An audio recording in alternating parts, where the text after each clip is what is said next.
But that's also the point to say, like, maybe if I make an adjustment for a year or two, that can make all the difference for the rest of my retirement. It's that powerful. And to go on about this a little bit, like you could Yeah, have $10 million and it not be enough. correct. That's And right. you could have 500,000 and it'd be enough. It all comes down to that spending and that cash flow.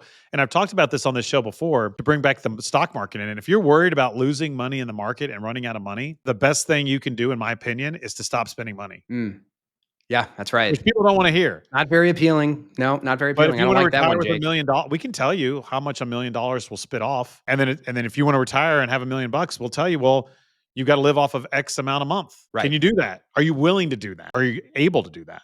What do Yeah, you have because to sacrifice to do that? that's right. Yeah, the world changes and the markets change and they ebb and they flow.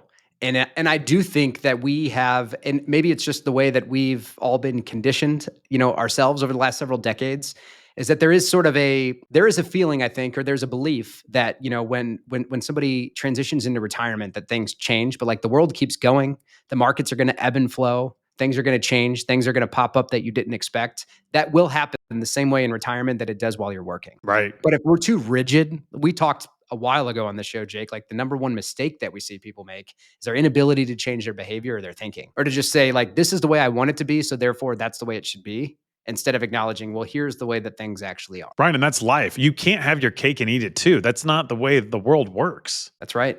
Again, it's nobody's fault. I think we're brought up in Correct. a society that think we can have it all. Yes. You can have it all, and with no regard to accountability or sacrifice or Yeah. discipline. And so again, we don't want to be we don't know if your financial plan's going to work until we build the plan. Yep. But again, it all comes down to cash flow. Cash flow is so important in retirement, and I can't talk about it enough. Dividends, bond interest, Social Security, pension, part-time work, all that stuff is such a big deal. It's a game changer. If you could go get a Yep. job making $2,000 a month and you work for 10 more years, that can drastically change a financial plan. Yes. Drastically. Absolutely. Absolutely.